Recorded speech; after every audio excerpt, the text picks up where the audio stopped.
Good morning. In today's video, I'll talk of Israel-Iran war and its impact on India.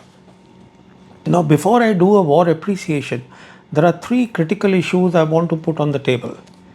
The first one is that the moment President Trump called for the unconditional surrender of Iran, he took the ownership of the war. From that moment on, the war was not about Israel and Iran, it became a war between America and Iran. The complexion of the war changed and it has serious regional and global implications. And the question today is not if, the question is when. When will America, with Israel in tow, attack Iran? That is the question. And there are already reports that America's central command is being reinforced by air and naval assets. So, unless Trump changes his mind and the whole world knows that his decision making is fickle, a war is very much on the table. My second point is that this war has nothing at all to do with Iran's nuclear weapons. I am not saying it, all the people in authority are saying so. For example, the Director General of IAEA has said very clearly Iran is not seeking nuclear weapons. Then Trump's own Director, National Intelligence Tulsi Gabbard has said in a congressional hearing 5 months ago, Iran is not seeking a nuclear weapon. Then we know that 2 days before, the sixth round of talks was to happen on 15th June on the Iran nuclear deal between Iran and America. It was preempted by Netanyahu on 13th June by the attacks inside Iran. And surely President Trump was aware of that. In fact, it was President Trump, it so seems, who was providing the distraction for the attack to Netanyahu. The distraction was in the form of the impending talks or the coming talks on 15th of June. And one of the persons who was killed on the 13th of June was the Iranian main negotiator for the nuclear deal. And he, a few days before he was killed, told a television channel that Iran was not seeking nuclear weapons. Next, if you look at Trump's own history, it's not very good. It is President Trump who in May 2018 pulled out of the JCPOA despite protests from the European allies. So the point is that if this war is not about Iran's nuclear weapons, what is the war about?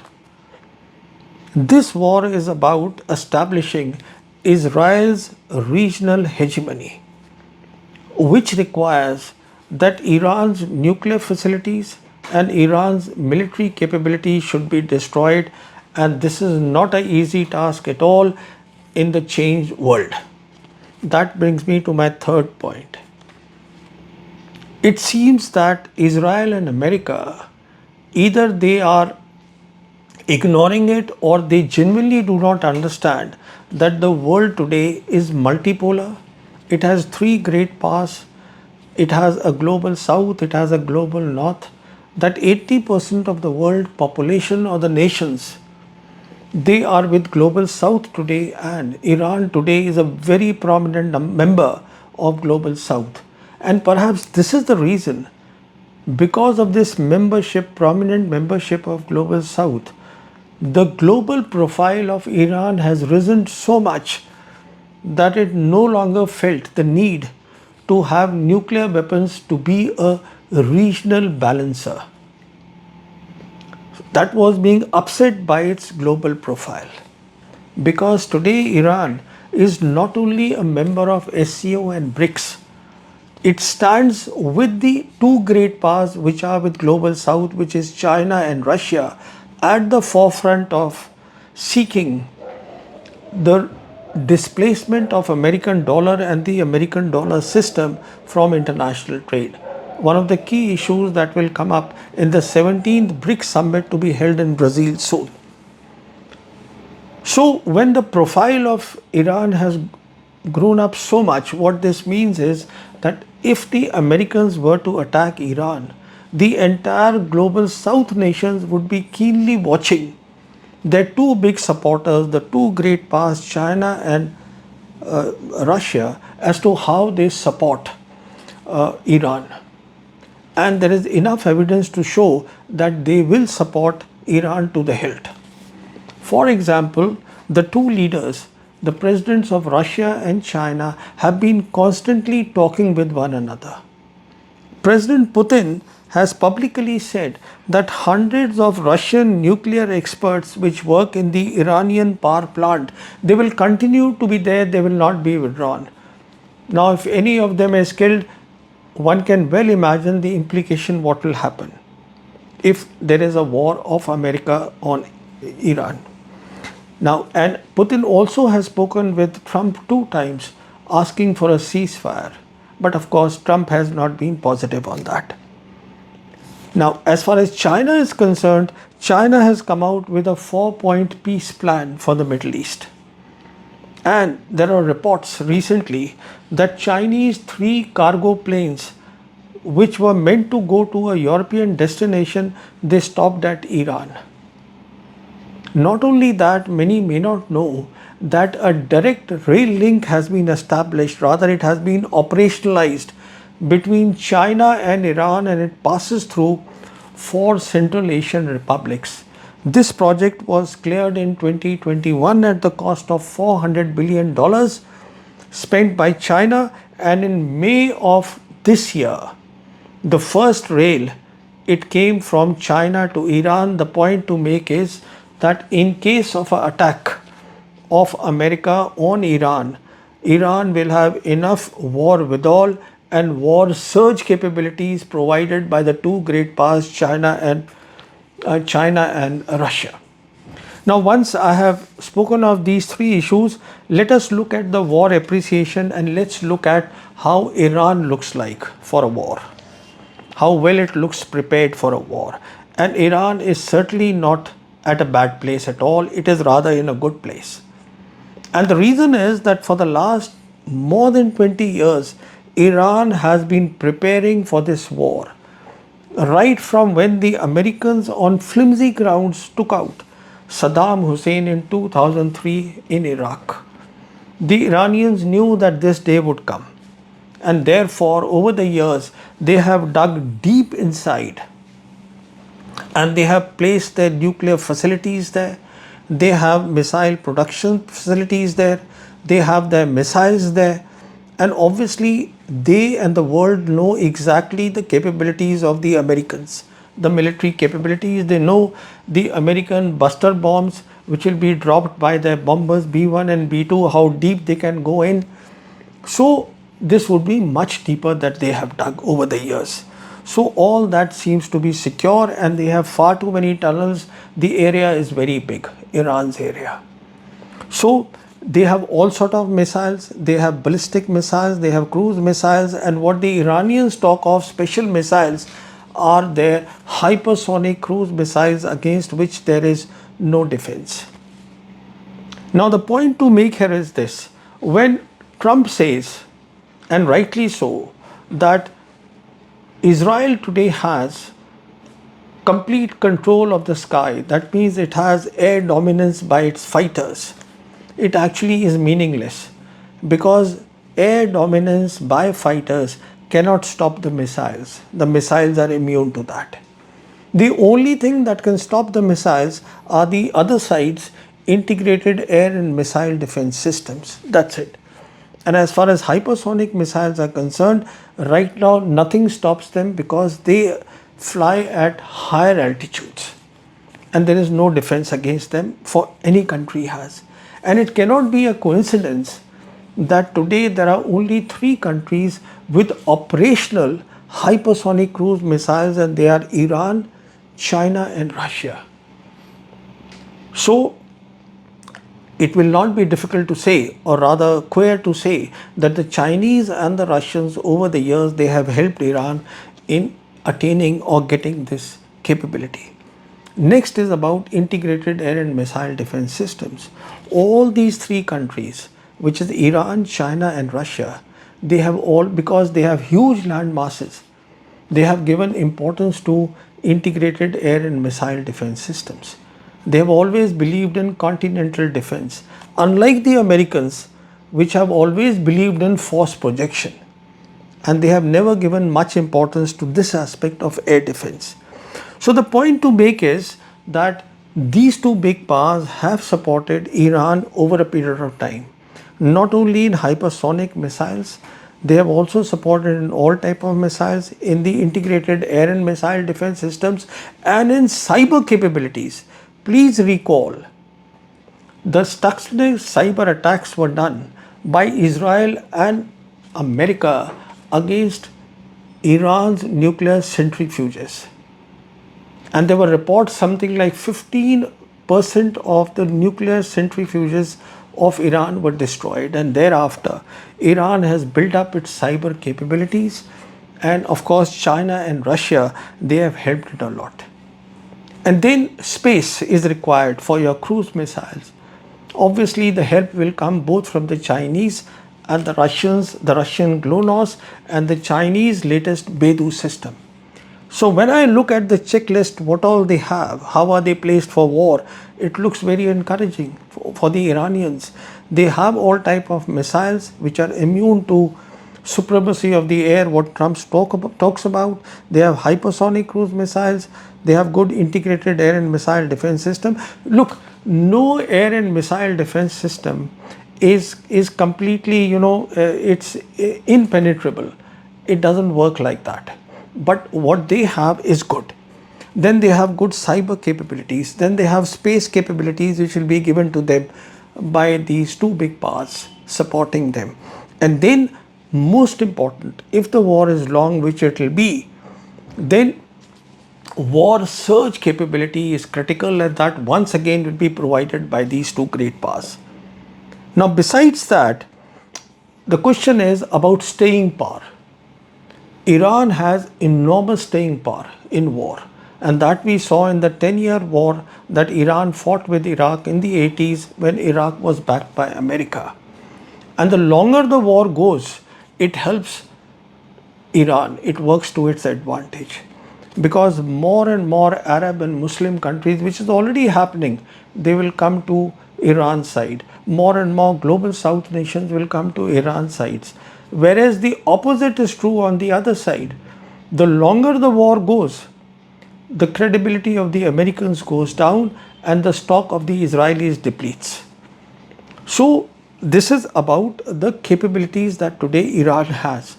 Not only that, it has so many other options also to exercise.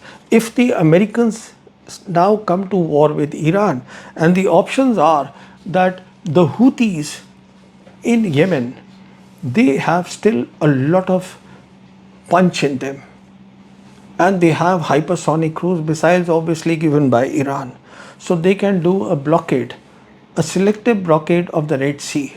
Then the Iranians themselves could do a blockade of the Persian Gulf, and if that happens, then you can well imagine the prices of the oil in the world, what will happen. Then there are so many American bases, something like 40 to 50,000 of American troops are in Middle East. They do not have very good air defense systems to protect them from the Iranian missiles or the Houthi missiles. So they are also vulnerable. Then there are Jews around the world. If Iran is destroyed, then obviously the Jews cannot be safe. So they also will have a problem. And then, as one of the prominent American experts pointed out, that there are so many people who have come in the poorest borders of America, that so many known and unknown people, that of all shades, that another 9/11 type of a attack is not ruled out on US own homeland. So when we look at all these things, you realize that Iran is in a very good place today.